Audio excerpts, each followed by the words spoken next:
Hello बच्चों, वागलेश classes में आप सबका स्वागत है। बच्चों, आज हम 11th क्लास की हिंदी के गद्य संकलन के फर्स्ट लेसन की रीडिंग करेंगे। इस लेसन का नाम है पुत्र प्रेम और इसके लेखक हैं प्रेमचंद। बच्चों, ये कहानी है चैतन्य दास की, जो पैसों को बहुत देखभाल करके ही खर्च करते थे। जहां आवश्यकता ना हो वहां बिल्कुल भी पैसे खर्च नहीं करते थे। एक बार उनके बड़े बेटे को टीबी की बीमारी हो जाती है और डॉक्टर उसे इलाज के लिए विदेश ले जाने को कहते हैं। तो चैतन्य दास अपने आर्थिक सिद्धांतों और 3,000 रुपए खर्च के कारण बेटे को विदेश नहीं भेजते, जिसके कारण कुछ दिनों के बाद ही उनके पुत्र की मृत्यु हो जाती है और चैतन्य दास को बहुत पछतावा होता है। तो चलिए सुनते हैं पैसे, मोह और पिता के दर्द की इस कहानी को और जानते हैं कि इंसानियत और अर्थशास्त्र के बीच की लड़ाई में क्या होता है। बाबू चैतन्य दास ने अर्थशास्त्र को केवल पढ़ा ही नहीं था, बल्कि उसे पूरी तरह से अपने जीवन में लागू भी किया था। यही कारण था कि वे एक सफल वकील बने। उनके पास जमींदारी थी और बैंक में भी अच्छे खासे पैसे जमा थे। उनकी इस सफलता का सारा श्रेय उनके अर्थशास्त्र के ज्ञान को जाता था। खर्च करते समय बाबू चैतन्य दास हमेशा ये सवाल करते थे कि क्या इस पैसे से मुझे या किसी और को कोई फायदा होगा। अगर जवाब नहीं होता था तो वे बिना किसी दया के वह खर्च रोक देते थे, क्योंकि वे फालतू या व्यर्थ के खर्च को जहर के समान मानते थे। इस तरह अर्थशास्त्र के सिद्धांत ही उनके जीवन के मुख्य आधार बन गए थे, जिससे उनका जीवन अनुशासित और समृद्ध रहा। बाबू चैतन्य दास के दो बेटे थे। बड़े का नाम प्रभुदास और छोटे का नाम शिवदास था। दोनों ही कॉलेज में पढ़ते थे और उनमें सिर्फ एक क्लास का ही अंतर था। दोनों ही लड़के होशियार और मेहनती थे, पर बाबू साहब प्रभुदास को थोड़ा ज्यादा प्यार करते थे। प्रभुदास ज्यादा उत्साह से भरा हुआ था और उसके पिता को उससे बड़ी उम्मीदें थी। चैतन्य दास का सबसे बड़ा सपना था कि वे प्रभुदास को आगे की पढ़ाई के लिए इंग्लैंड भेजें और उसे बैरिस्टर यानी एक बड़ा वकील बनाएं।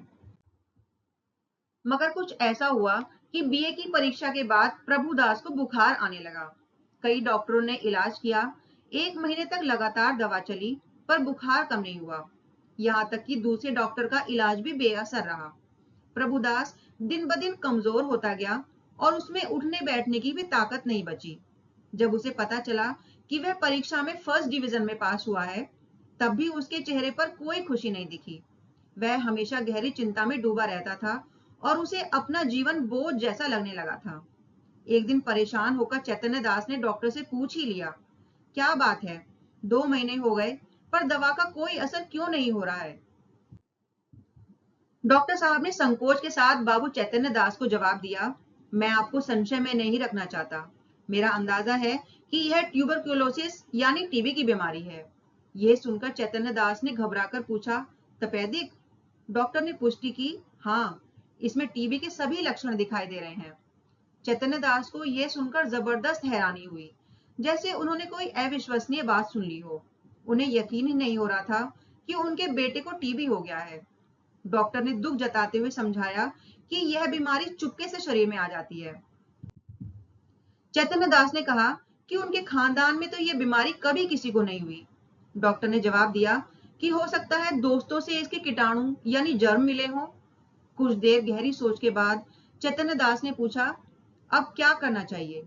डॉक्टर ने उम्मीद जताते हुए कहा कि अभी फेफड़ों तक इसका ज्यादा असर नहीं हुआ है, इसलिए दवा करते रहिए, इनके ठीक होने की पूरी आशा है।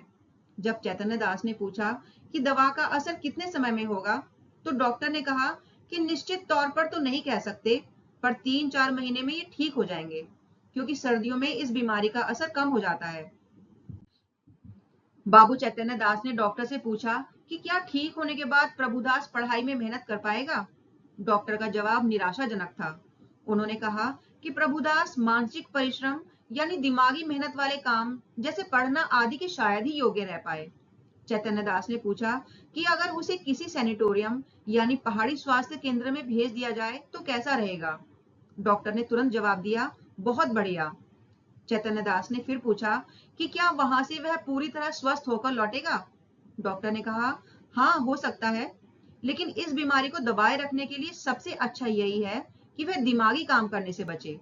यह सुनकर चैतन्य दास निराशा से भर गए और बोले, तब तो इनका जीवन ही खराब हो गया, यानी उनका पढ़ने लिखने और बैरिस्टर बनने का सपना टूट गया।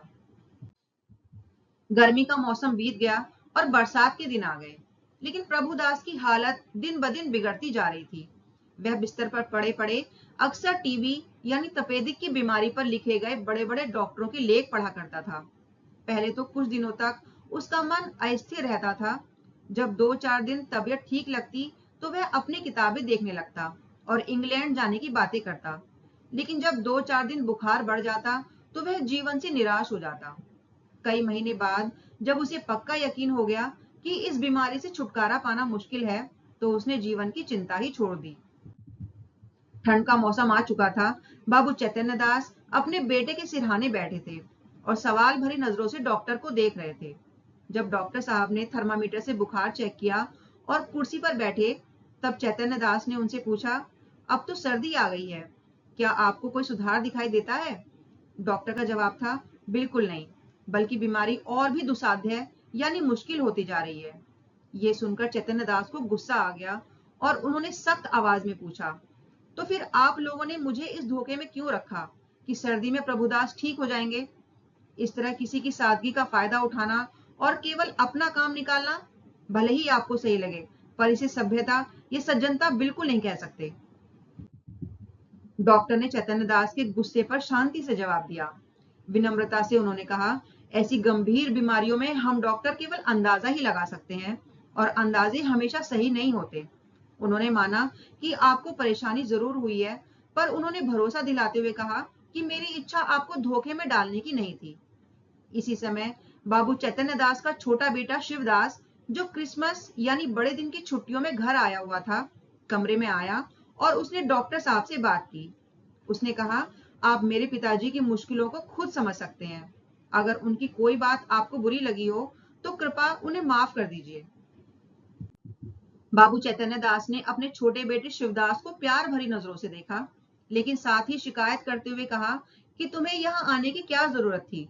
मैं तुमसे कितनी बार कह चुका हूँ कि बीमार के पास मत आया करो, पर तुम में सब्र नहीं होता। शिवदास थोड़ा शर्माते हुए बोला कि मैं अभी चला जाता हूँ, आप गुस्सा ना हो। मैं तो बस डॉक्टर साहब से ये पूछने आया था कि अब भाई साहब को ठीक करने के लिए क्या करना चाहिए। डॉक्टर साहब ने कहा कि अब सिर्फ एक ही उपाय बचा है, इन्हें इटली के किसी सैनिटोरियम यानी स्वास्थ्य केंद्र में भेज देना चाहिए। चैतन्य दास ने चौंक कर पूछा कि कितना खर्च होगा। डॉक्टर ने बताया कि ज्यादा से ज्यादा 3,000 रुपए लगेंगे और वहां 1 साल तक रहना होगा। चैतन्य दास ने तुरंत पूछा कि क्या यह पक्का है कि वह वहां से ठीक होकर वापस आएंगे? इस पर डॉक्टर ने साफ मना कर दिया कि जी नहीं, ये एक खतरनाक बीमारी है। साधारण बीमारियों में भी हम कोई बात पक्के तौर पर नहीं कह सकते। चैतन्य दास ने दुखी होकर पूछा कि अगर इतना खर्च करने के बाद भी वह जैसे गए थे वैसे ही वापस आए तो?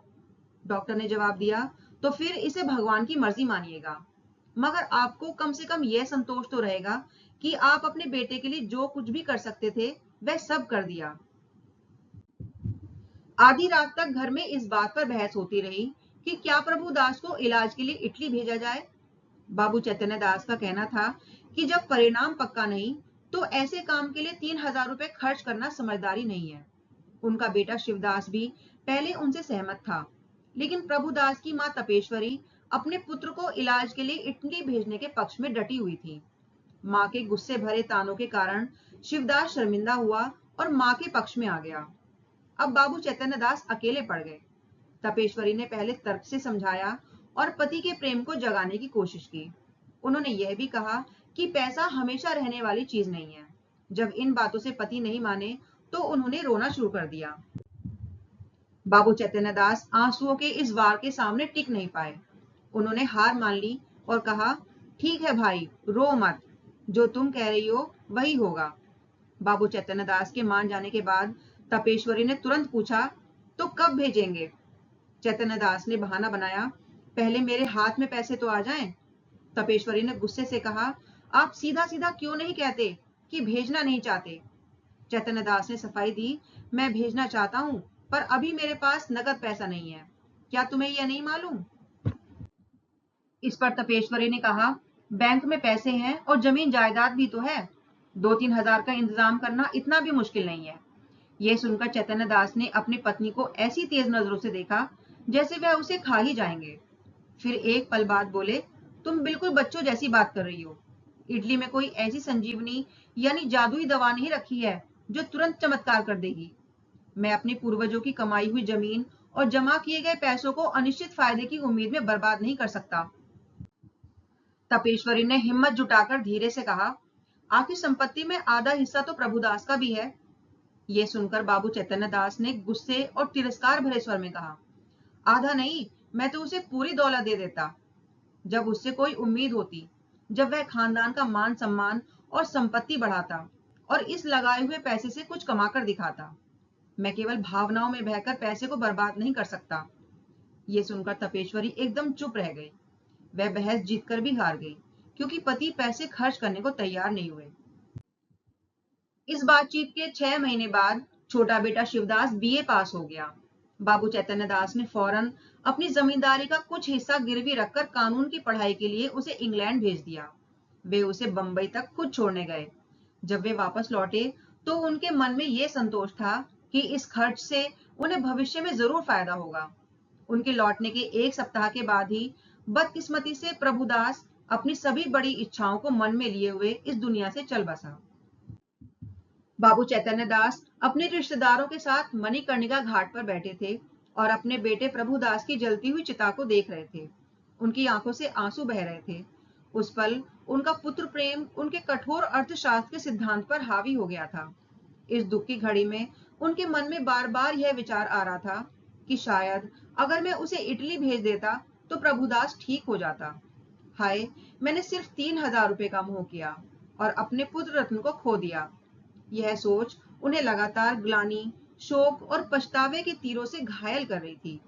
उनके हृदय में बार बार तेज दर्द उठ रहा था। उनके दुख की ज्वाला उस जलती हुई चिता की आग से कम जलाने वाली नहीं थी। अचानक उनके कानों में शहनाइयों की आवाज आई। उन्होंने ऊपर देखा तो एक अर्थी के साथ लोगों का एक समूह आ रहा था। वे सब ढोल बजाते, गाते और फूल बरसाते हुए चले आ रहे थे। घाट पर पहुंचकर उन्होंने अर्थी उतारी और चिता बनाने लगे। उनमें से एक युवक चैतन्य दास के पास आकर खड़ा हो गया। बाबू साहब ने पूछा, तुम किस मोहल्ले के रहने वाले हो? युवक ने जवाब दिया, हम गांव के हैं। कल शाम को चले थे। ये मेरे पिताजी थे। हम लोग यहाँ कम आते हैं, पर पिताजी की आखिरी इच्छा थी कि उन्हें मणिकर्णिका घाट पर लाया जाए। चैतन्य दास ने पूछा, क्या ये सभी लोग तुम्हारे साथ हैं? युवक ने गर्व से कहा, हाँ, और लोग भी पीछे आ रहे हैं। कई सौ आदमी साथ आए हैं। यहाँ तक आने में सैकड़ों रुपए खर्च हो गए, पर मुझे लगता है कि बूढ़े पिता को मोक्ष तो मिल गई। पैसा और किस काम आता है? बाबू चैतन्य दास ने उस युवक से पूछा, तुम्हारे पिता को क्या बीमारी थी? युवक ने बड़े आराम से बताया कि बीमारी का किसी को कुछ पता नहीं चला। उन्हें हमेशा बुखार चढ़ा रहता था और वे सूखकर बहुत कमजोर हो गए थे। वे 3 साल तक बिस्तर पर पड़े रहे। जिसने जहां इलाज बताया, हम हर जगह लेकर गए। चित्रकूट, हरिद्वार, प्रयाग, सभी पवित्र स्थानों पर उन्हें घुमाया। वैद्यों ने जो कुछ करने को कहा, हमने उसमें कोई कमी नहीं छोड़ी। इतने में युवक का एक दोस्त आया और बोला, साहब, सच कहूं तो मुंह देखी बात नहीं, भगवान बेटा दे तो ऐसा दे। इसने पैसों की बिल्कुल परवाह नहीं की। घर की सारी जमा पूंजी पिताजी के इलाज में खत्म कर दी। थोड़ी सी जमीन तक बेच दी, पर किस्मत के आगे इंसान का क्या वश है।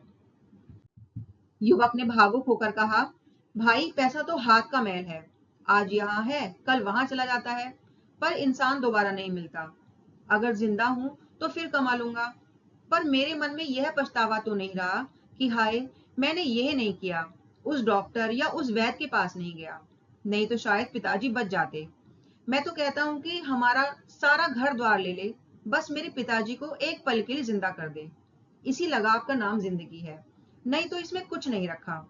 धन से प्यारी जान होती है और जान से प्यारा ईमान यानी आत्मसम्मान। बाबू साहब, आपसे सच कहता हूं, अगर मैंने पिताजी के लिए अपने सामर्थ्य की कोई भी बात छोड़ दी होती तो आज मैं चैन से रो भी नहीं पाता। मेरा मन ही मुझे धिक्कारता।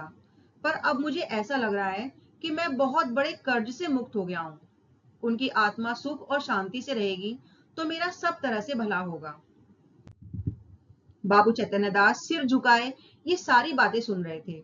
युवक का एक एक शब्द उनके दिल में तीर की तरह चुभ रहा था। उस युवक की महान उदारता के सामने चैतन्य दास को अपनी हृदयहीनता, अपनी खाली भावनाएं और सिर्फ पैसे की सोच यानी भौतिकता बहुत भयंकर दिखाई दी। इस घटना का उन पर कितना गहरा असर हुआ, इसका अंदाजा इसी से लगाया जा सकता है कि प्रभु दास के अंतिम संस्कार में उन्होंने हजारों रुपए खर्च कर दिए। अपने दुखी हृदय को शांति देने के लिए अब उनके पास केवल यही एक उपाय बचा था। तो बच्चों, ये कहानी यहीं पर समाप्त हो जाती है। ये कहानी हमें सिखाती है कि मानवीय रिश्ते और परिवार का प्यार दुनिया के किसी भी धन से ज्यादा मूल्यवान है। बाबू चैतन्य दास ने अर्थशास्त्र को इतना महत्व दिया कि 3,000 रुपए के मामूली खर्च के डर से अपने बीमार बेटे को इलाज के लिए नहीं भेजा। इस कहानी से हमें यह महत्वपूर्ण सीख मिलती है कि धन कमाना जरूरी है, लेकिन उसे सही समय पर और अपनों के जीवन के लिए खर्च करना सबसे बड़ी समझदारी है। हमें जीवन में कभी भी पैसे के मोह को प्यार और भावनाओं पर हावी नहीं होने देना चाहिए, वरना अंत में पश्चाताप और ग्लानि के सिवा कुछ नहीं बचता, जैसा कि बाबू चैतन्य दास के साथ हुआ। तो बच्चों, मैं आशा करती हूँ आपको ये कहानी समझ में आई होगी। अगर आपको ये वीडियो पसंद आई है तो वीडियो को लाइक और शेयर करें और चैनल को सब्सक्राइब करना बिल्कुल ना भूलें, जिससे आने वाली वीडियोस आप तक पहुंच सकें। Thank you.